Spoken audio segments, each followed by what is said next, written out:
There are lines that define a soldier's life. They aren't drawn in sand, easily washed away by the tide. They are etched into the very bedrock of duty and honor. There's the line between right and wrong, the line between a lawful order and a crime, and the razor-thin line that separates a hero from a scapegoat. For over 30 years, one man walked those lines for his country. He was a ghost in the shadows of America's secret wars, a leader of its most elite warriors. His name is Admiral Frank Mitch Bradley. His career is the stuff of whispered legends in the halls of the Pentagon. It's a story forged in the brutal crucible of combat, a story recognized with the nation's highest and most revered honors. He was the architect of shadow campaigns, the steady hand guiding clandestine operations that the public would never, and could never, know about. He was the commander whose judgment was trusted implicitly by presidents and politicians alike, the man they called when the world held its breath.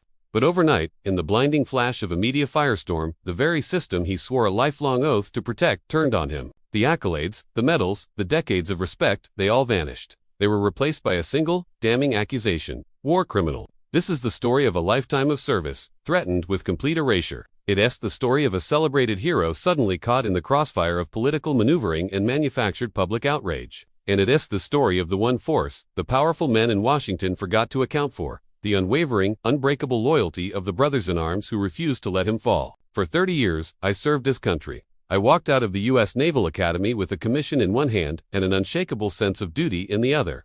I led men into the darkest, most dangerous corners of the world, into places where the lines between friend and foe blurred into a permanent, violent twilight. I made calls that carried the immense weight of life and death, and I carried that weight home with me every single time. It's a burden you learn to live with, a ghost that sits at your dinner table. It's the price of command. And then, overnight, the very government I swore to defend allowed me to be branded a war criminal. They thought I would go down quietly. They thought a lifetime of service, of sacrifice, could be erased with a press conference and a few carefully worded, anonymous leaks to hungry journalists. They don't just try to take your rank and your reputation. They try to rewrite the meaning of your entire life. They want the world to believe that 3 decades of honorable service was all just a prelude to a single, monstrous act. But they forgot about the one thing you can't break. The one thing that is unforged in the sterile halls of Washington but in the freezing surf of Bud S. and the hell of combat. The loyalty of a SEAL team. Admiral Bradley wasn't just a commander. He was a mentor, a leader who led from the front. He was the first one in and the last one out. We knew him not as the 4-star admiral the world saw, but as Mitch, the man who'd share his last canteen of water, the man who knew the names of our kids, the man who wrote letters to the families of the fallen himself, his own hand shaking with grief. He was the one who taught us that the mission, the team, and your brothers came before anything else. He instilled in us the ethos we live by: leave no man behind. And we don't just mean on the battlefield. When the news broke, it was like a shockwave through the community. The initial reports were vague, sensationalized. The media painted a picture of a rogue commander, drunk on power, committing atrocities. They showed sound bites of angry politicians demanding accountability, of talking heads on cable news dissecting his career with smug certainty. They didn't know the man, they didn't know the context. They didn't understand the realities of the situations he navigated for 30 years. The accusations stemmed from an operation years prior, a high-stakes mission deep in enemy territory. It was a chaotic, fluid situation, the kind where decisions have to be made in a split second, with imperfect information and catastrophic consequences for hesitation. The official narrative, the one being pushed by the Pentagon's PR machine, was clean, simple, and damning. It isolated a single moment from a career of thousands of moments and twisted it into a premeditated crime. But for those of us who were there, and for the hundreds of others who had served under him, it was a grotesque distortion of the truth. We knew the pressure he was under. We knew the intelligence he was working with. We knew that the decision he made, however difficult, saved lives both American and civilian. But in the sanitized world of politics, those messy details are inconvenient. A scapegoat was needed, a high-profile fall guy to appease a public weary of endless wars. And who better than the legendary Admiral Bradley? His fall would be as spectacular as his rise. They underestimated him. They underestimated us. The first calls started within an hour of the news breaking. It wasn't a coordinated effort at first, just a spontaneous reaction. A brotherhood activating its network. Retired SEALs, active duty guys on leave, intelligence analysts, even former Delta operators who had worked with him. The message was the same. What's the plan? What does Mitch need? We're not letting this happen. They tried to isolate him. They suspended his security clearance, effectively cutting him off from the world he had lived in his entire adult life. His aides were reassigned. His calls to former colleagues in the Pentagon went unanswered. They wanted to make him a pariah, to make him feel utterly alone. But they couldn't cut him off from us. We formed an unofficial defense team. We weren't lawyers or politicians. We were warriors. We tackled this problem the way we were trained to tackle any other, with relentless determination and a focus on the objective. We started gathering evidence, poring over after-action reports, and tracking down every single person who was on the ground during that mission. We used our own networks, calling in favors from contacts in intelligence agencies across the globe. People who had been afraid to speak up started talking to us. They knew we weren't journalists looking for a headline or investigators looking to close a case. We were brothers looking for the truth. We started to piece together the real story, not the one being spoon-fed to the media. We found evidence of doctored intelligence reports, of political pressure from Washington to produce a certain outcome. We discovered that key witness testimonies that would have exonerated the admiral, were deliberately buried. It became clear that this wasn't about justice. It was a political assassination. Admiral Bradley had become a liability. He knew too much. He had opposed certain policy decisions, and he had made enemies in high places. This was their way of silencing him, of removing a powerful voice of dissent from the board. While the official legal team prepared for a court battle, we fought the war in the court of public opinion. We started to leak our own information, the real information, to trusted journalists who were willing to listen. We provided context, we provided first-hand accounts, and we provided the character testimonials of dozens of men who would trust Admiral Bradley with their lives without a second thought. The narrative began to shift. The image of the monstrous war criminal started to crack, and the image of a framed hero began to emerge. The government tried to shut us down. There were subtle threats, hints that our own pensions and careers could be in jeopardy. They reminded us of our NDAs, of the secrets we were sworn to keep. But the oath we took to protect and defend the Constitution also came with an unwritten clause. To protect and defend each other. We weren't just fighting for one man's reputation. We were fighting for the very soul of the community. If they could do this to a man like Mitch Bradley, a four-star admiral with a chest full of medals, what could they do to a young E5 just back from his first deployment? We had to draw a line. This is more than just the story of Admiral Frank Bradley. It's a story about loyalty in an age of expediency. It's a story about honor in a world that often rewards the dishonorable. It's a stark reminder that the men and women who fight our nation's battles in the shadows are not disposable pawns in a political chess game. Their service, their sacrifice, and their lives have meaning beyond a news cycle. They thought they could erase a lifetime of service. They thought they could break the bond of a brotherhood forged in fire. They were wrong. They forgot the most important rule we live by. You never, ever, leave a man behind. And we will not leave Admiral Bradley behind. His fight is our fight, and it's a fight we intend to win. Thank you for watching. If this story matters to you, please share it. The truth needs a voice. Follow our channel for updates on this crucial fight for justice. In the world of naval special warfare, there's an archetype, a particular kind of leader known as the quiet professional. They are defined not by what they say, but by what they do. And perhaps no one embodies this more than Admiral Frank Mitch Bradley. His story is one of unwavering dedication, forged in the most demanding environments on Earth. It all started at the hallowed grounds of the U.S. Naval Academy at Annapolis. As a 1991 graduate, his life was a whirlwind of rigid discipline and centuries-old tradition. Midshipmen live a regimented life, their days mapped out from before dawn until long after dusk. It was here that the bedrock of his character was formed: honor, integrity, and a profound loyalty to the service. But for some, the challenge of Annapolis is only the beginning. For Bradley, it was the stepping stone to something far more punishing.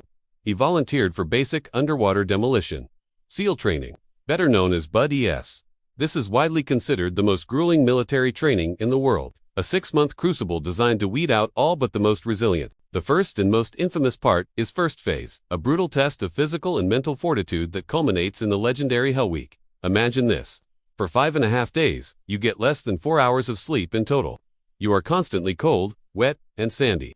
You're running for miles in soaked boots, swimming in the frigid Pacific, and carrying heavy rubber boats everywhere you go. Your body is chafing, your muscles scream in protest, and your mind is pushed to the very edge of hallucination. It's a process designed to find the few who simply will not quit, whose minds can conquer their bodies' desperate pleas to stop.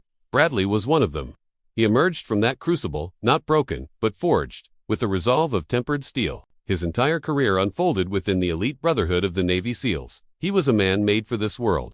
In the immediate aftermath of 9/11, he was among the first Special Forces officers to set foot in Afghanistan, stepping into the dawn of a new, uncertain kind of warfare.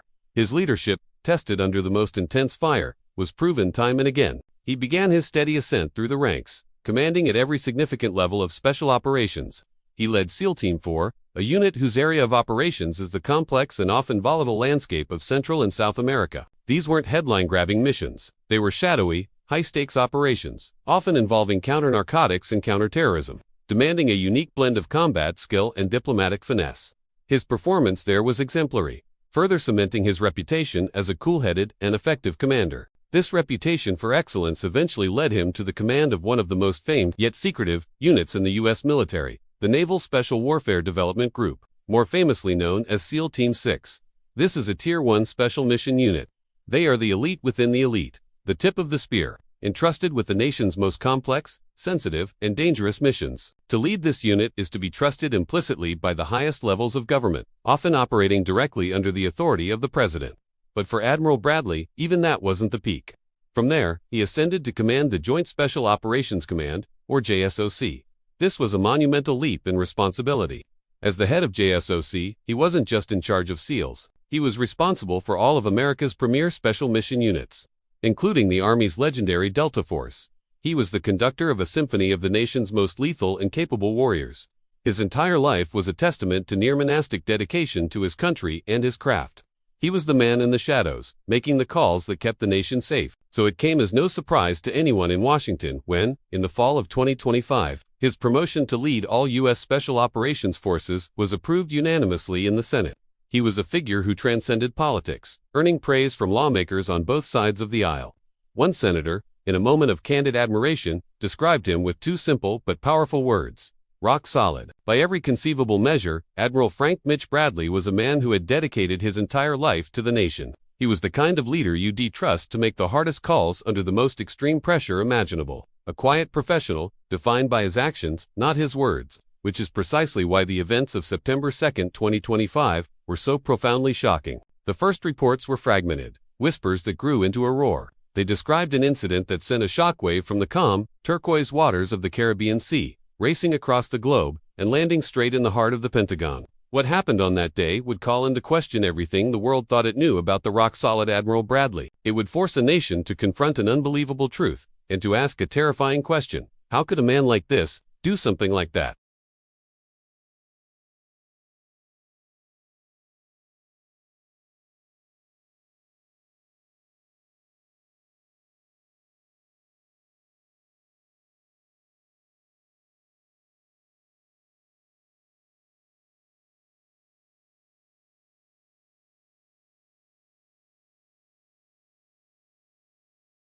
This Venezuelan organization wasn't your typical criminal enterprise. It had started inside the chaotic walls of a Venezuelan prison and, against all odds, metastasized into a transnational powerhouse. Their portfolio of crime was diverse and brutal, and their influence was spreading like a virus across the continent.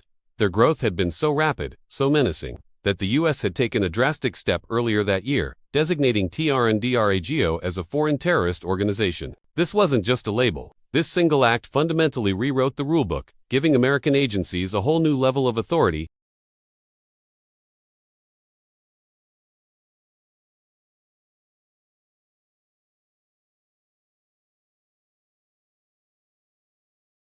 This was the nerve center of the mission. For days, surveillance teams had been glued to their screens, tracking a small, fast-moving vessel as it sliced through the waters off the coast of Venezuela.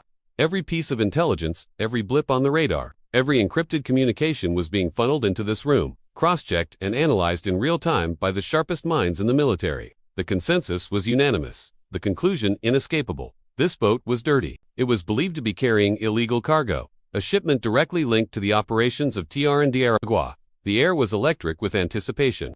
The man at the helm of this high-stakes operation was Admiral Bradley, a veteran of countless campaigns. His face was etched with the calm focus of a man who had seen it all. On the main screen, a grainy black-and-white image from a high-altitude drone feed showed the target boat, a ghostly shape cutting across the dark, churning water. The time had come. Admiral Bradley gave the nod, and the remote interdiction procedure was initiated. This was a sophisticated, controlled method.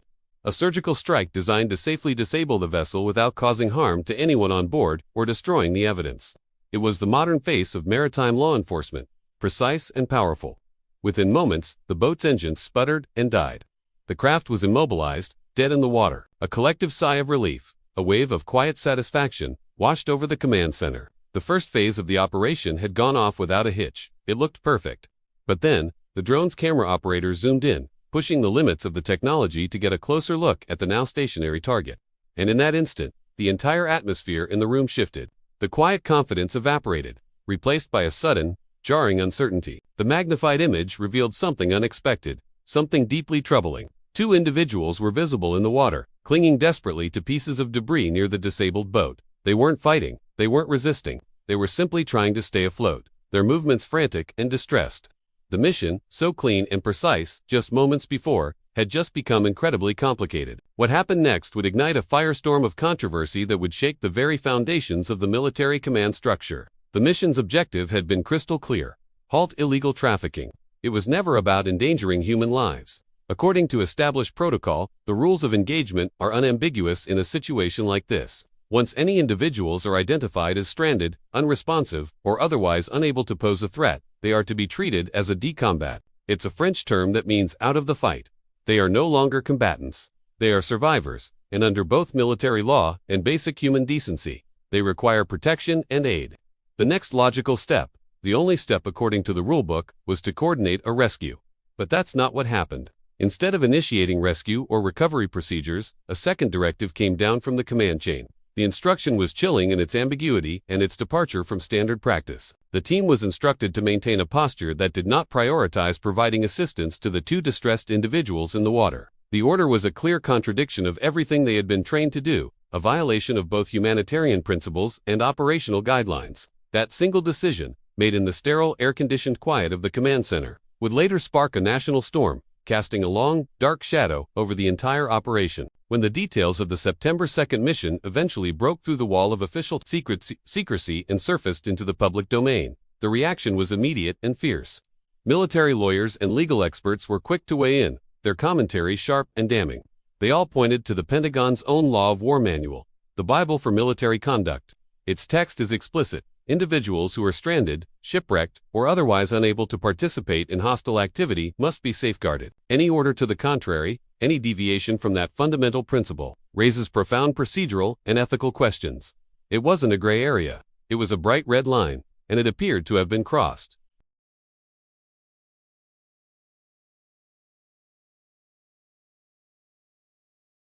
Pundits and retired generals filled the screen, their faces grim as they dissected the mission frame by frame.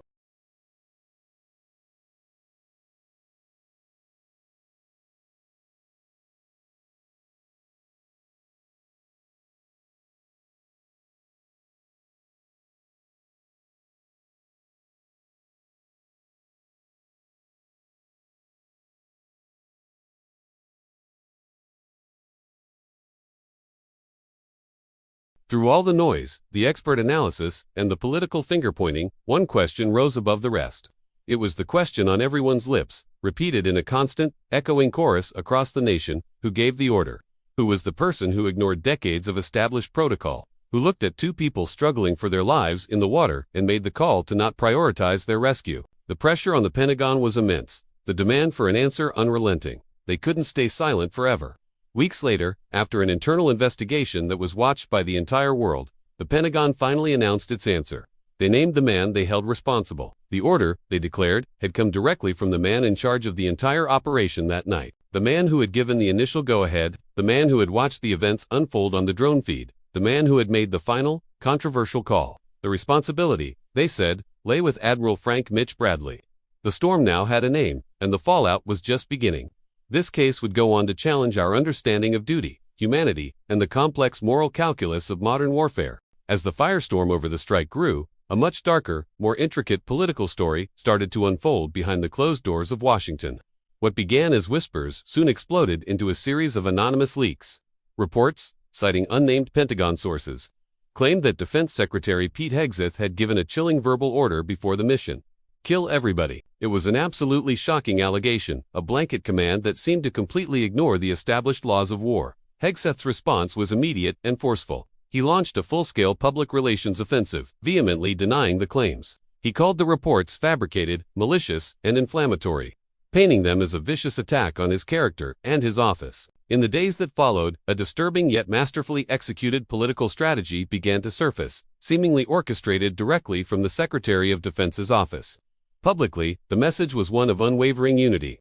The White House and Secretary Hegseth wrapped their arms around Admiral Bradley, almost literally. They praised him endlessly, hailing him as an American hero and a true professional. They made sure to remind the American public of his decades of valorous and distinguished service to the nation. Hegseth even took to social media, posting a message declaring he had 100% support for the admiral and understood the incredibly difficult decisions commanders must make in the heat of battle. The image projected to the world was one of unbreakable solidarity, a united front against any criticism.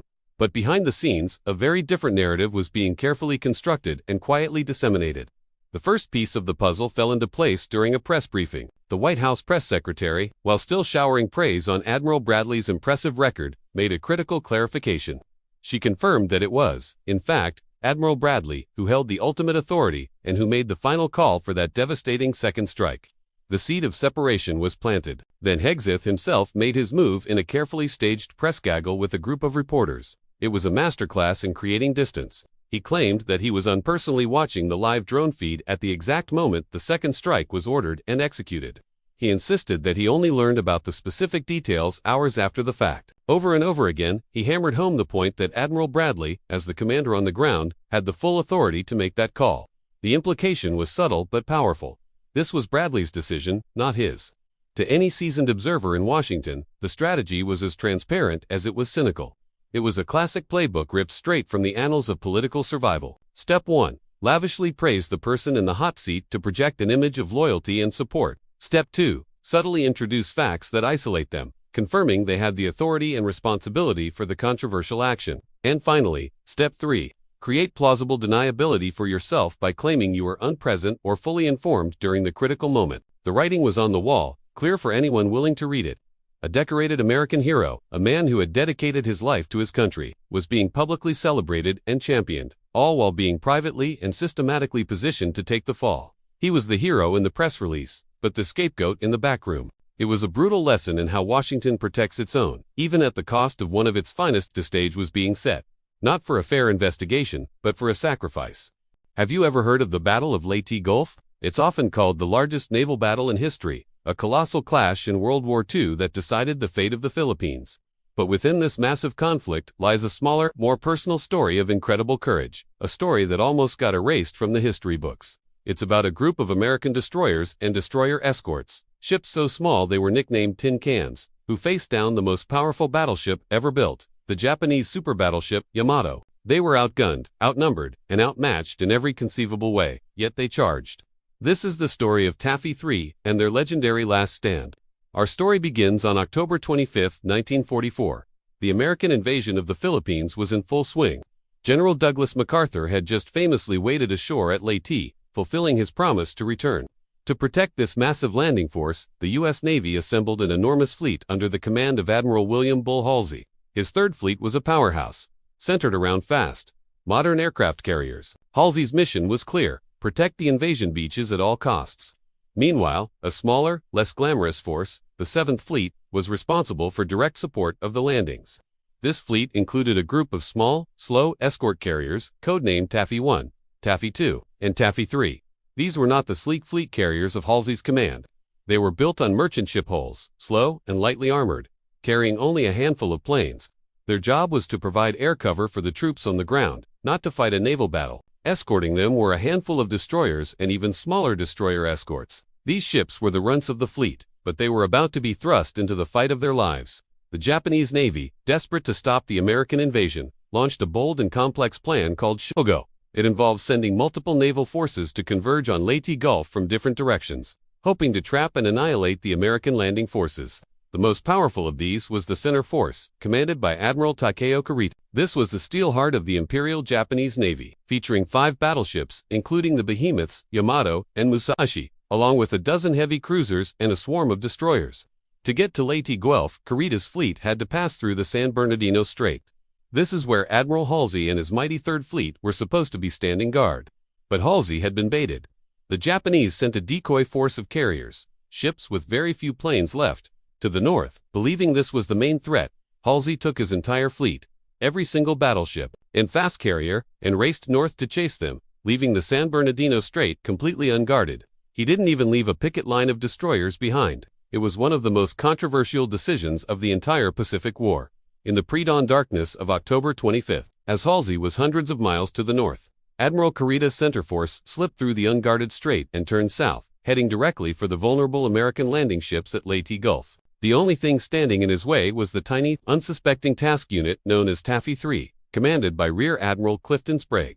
Taffy 3 consisted of 6 escort carriers, 3 destroyers, and 4 destroyer escorts. They were designed to hunt submarines and support troops, not fight a surface fleet, let alone the most powerful surface fleet the Japanese could muster. At 6:45 a.m., an American pilot on routine patrol looked down and saw the impossible, the distinctive pagoda-style masts of Japanese battleships sailing directly towards him. His frantic radio message crackled through the speakers on the bridge of Sprague's flagship. Enemy battleships and cruisers sighted, 20 miles away, closing fast. On the American ships there was disbelief, then shock. They checked their charts. There were no friendly heavy ships supposed to be in the area. The horrifying reality dawned. Admiral Halsey was gone, and they were alone. Admiral Sprague knew his situation was hopeless. His ships were slow, his armor was thin, and his biggest guns were 50-inchers, pop guns against the 18-inch cannons of the Yamato, which could hurl shells the weight of a small car over 20 miles. Kurita's fleet had a speed advantage, a firepower advantage, and a massive advantage in numbers and armor. By any rational calculation, Taffy 3 should have been annihilated within minutes. But Sprague didn't panic. He made a series of rapid, brilliant decisions. First, he ordered his slow carriers to turn and run into a nearby rain squall for cover, launching every available plane they had, armed with whatever they could find, bombs, torpedoes, even just machine guns for strafing runs. Second, he ordered his screen of destroyers and destroyer escorts to do the unthinkable attack. It was a suicide mission.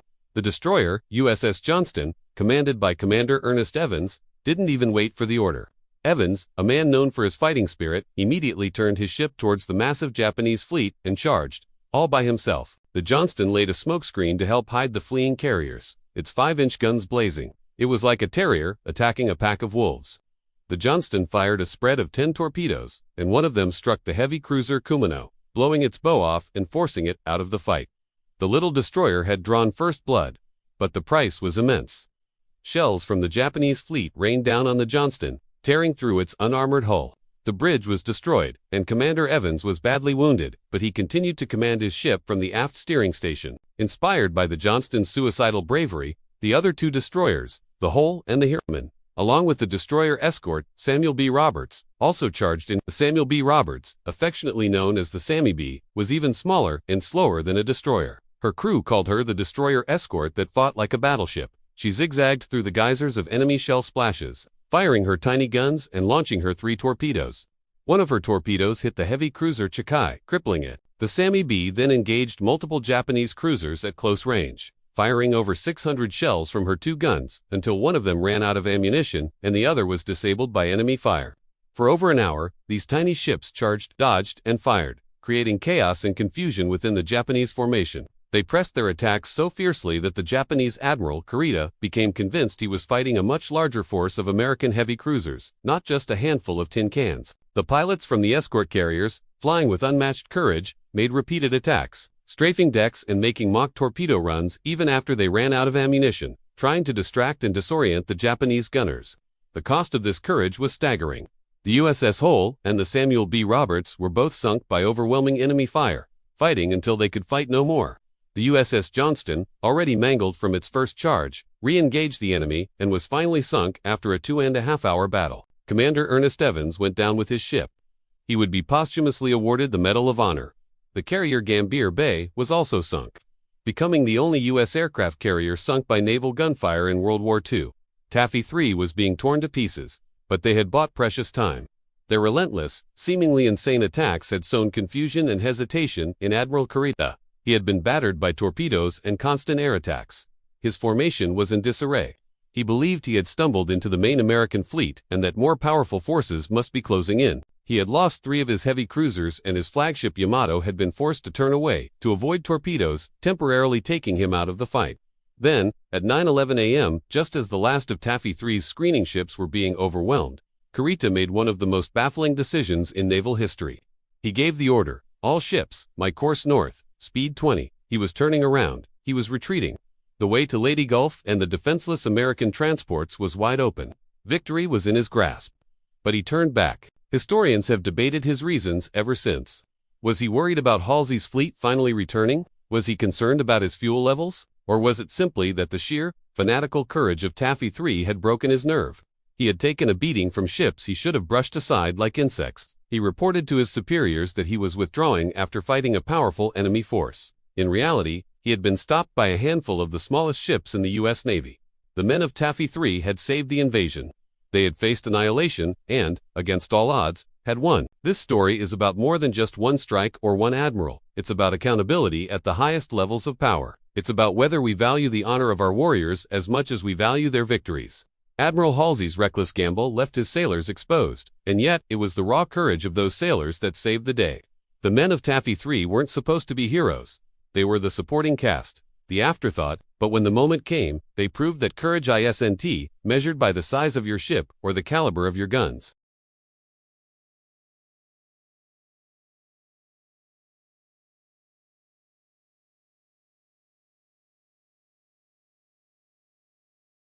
Just as the political and media walls were closing in on Admiral Bradley, something unexpected happened. Something the Pentagon hadn't planned for. The sacred, unspoken code that binds Navy SEALs together, a bond forged in the freezing agony of Bud S. and tempered in the heat of countless battles. Men who had served with Mitch Bradley for decades, men who knew his character, his judgment, and his very soul, began to speak out. They simply couldn't square the narrative being pushed by Washington with the man they knew and trusted. This wasn't Mitch Bradley. They spoke to reporters, both on and off the record. They painted a vivid portrait of a commander who was meticulous, a leader who relentlessly drilled the laws of armed conflict into his teams. He was a man who had never been known to cut a corner or risk his honor for an easy victory. One former Master Chief, a man who had served under Bradley in some of the most dangerous places on Earth, put it bluntly to a journalist. He said, "Mitch Bradley is the last guy on this planet who would ever knowingly order a hit on shipwrecked survivors. It's just not in his DNA. I personally saw him call off a strike on a high-value target in Afghanistan because there was a non-combatant in the building. He risked the entire mission for one innocent life." The Master Chief continued, "For an order like this to have been given and followed, it had to have come from a level that even a 4-star Admiral couldn't say no to, and we all know where that level is." Another retired captain from the SEAL teams dismantled the entire premise being sold to the public. "They're trying to paint this as a rogue commander, acting on his own. It's absolute nonsense. An operation this sensitive, involving a designated foreign terrorist organization and overseen by JSOC, is micromanaged from the very top. The idea that Bradley went off script is a fantasy, a story designed to protect politicians. The White House Situation Room, the Secretary of Defense, they have the ability to see what he sees. In real time, he was not alone in that decision. They painted a harrowing picture. A man being systematically hung out to dry. A designated fall guy for a controversial new policy that was decided far, far above his pay grade. This powerful, unified defense from the SEAL community began to shift the narrative. The story was no longer just about a potential war criminal. It was now a story about a potential scapegoat. The public outcry became too loud. The questions too pointed to ignore. The pressure forced Congress to act. Leaders from the powerful House and Senate Armed Services and Intelligence Committees, the very bodies responsible for overseeing the military's most secret operations, demanded answers. They called for classified briefings and demanded access to all the intelligence and surveillance from the strike. And so, Admiral Frank Mitch Bradley was summoned to Capitol Hill, his career and his freedom hanging precariously in the balance. He arrived in his full-dress uniform, a constellation of ribbons on his chest, each one a testament to a lifetime of service. He walked with purpose into a closed-door, classified hearing. Inside, facing the lawmakers who held his fate in their hands, he was adamant. He was firm, professional, and rock-solid, just as his men had described him. He stated clearly that he was given no kill-them-all order from Secretary Hegseth. His operational orders, he testified, were lawful and they were written. But then, he was forced to defend the indefensible. His decision to order the second strike on the survivors. His rationale, according to sources inside the room, was complex and deeply rooted in his interpretation of the mission. He explained that he believed the wreckage the two survivors were clinging to was still buoyant for a very specific reason. The densely packed, waterproof bricks of cocaine still inside the hull. He concluded that the men in the water were not merely shipwrecked individuals. In his professional military judgment, they were enemy combatants in the process of attempting to recover the narcotics. If they succeeded, that cargo could still be retrieved by another boat, and those drugs would hit the streets. In his view, his mission to neutralize the threat posed by the drugs would have failed. This testimony sent a new shockwave through the proceedings. He wasn't apologizing. He wasn't shifting blame.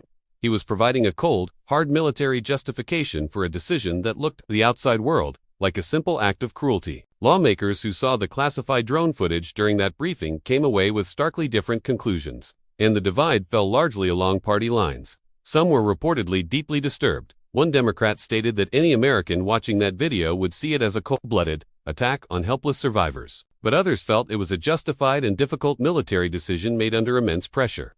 One Republican senator argued that what he saw were two survivors trying to flip a boat, loaded with drugs bound for the United States, back over so they could stay in the fight. The Pentagon's neat, simple narrative was beginning to completely fall apart. The official story was fraying at the seams.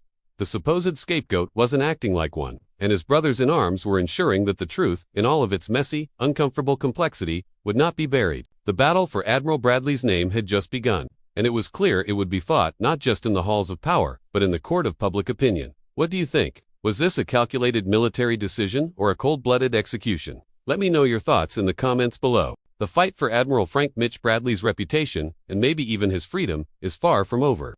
This decorated warrior, a man who has served his country for decades, is now caught in the eye of a political and legal hurricane. He is trapped between his interpretation of duty and a chain of command that seems willing to throw him to the wolves for political convenience. On the surface, everything looks fine. Secretary of Defense Pete Hegseth publicly praises the admiral, calling him a hero. But behind closed doors, in the halls of the Pentagon and on Capitol Hill, the whispers are growing louder. The questions are piling up, and they're becoming impossible to ignore. Was there a verbal order, a command to kill them all, that was later conveniently denied? Was a 3-decade career of spotless honor sacrificed just to provide cover for a new, controversial policy? Or did a revered commander, a man respected by everyone who served with him, simply make a terrible, unlawful mistake under the immense pressure of combat? This story has become a troubling, stark reminder of an old saying. In war, the first casualty is always the truth. What started as a simple, successful military strike quickly morphed into a story of a war crime. Then, that narrative was challenged by a new one, the story of a political scapegoat. It's a confusing, tangled web of accusations and denials, and it's hard to know who to believe. But this story is also something else. It's a powerful testament to the unbreakable loyalty of the warrior class. Think about this. In the face of immense pressure from the highest levels of their own government, Admiral Bradley's team did not waver. They didn't abandon him. They didn't run for cover to save their own careers. They stood up. They stood together. And they defended the character of the man they knew, not the distorted caricature the world was being sold. They risked their own standing, their own futures. To demand that honor and integrity still means something, even when it's inconvenient. They insisted that these values must extend beyond the battlefield and into the very chambers where decisions of life and death are made. The final chapter in Admiral Bradley's story has yet to be written. We don't know how this will end. But one thing is absolutely clear. You can threaten a man's career, you can tarnish his reputation, and you can even try to take away his freedom. But you cannot break the bond that is forged in the crucible of the SEAL teams. That loyalty is a force of nature. The questions raised by this story demand answers. The call for transparency from lawmakers and from the public is not just important. It's essential if we want justice to prevail. If you believe in holding our nation's leaders accountable, and if you believe in providing unwavering support for our veterans, then please, share this video. Subscribe for more in-depth stories just like this one, and let us know your thoughts in the comments below. The truth only stays in the light if we, together, demand that it does. Thank you for watching.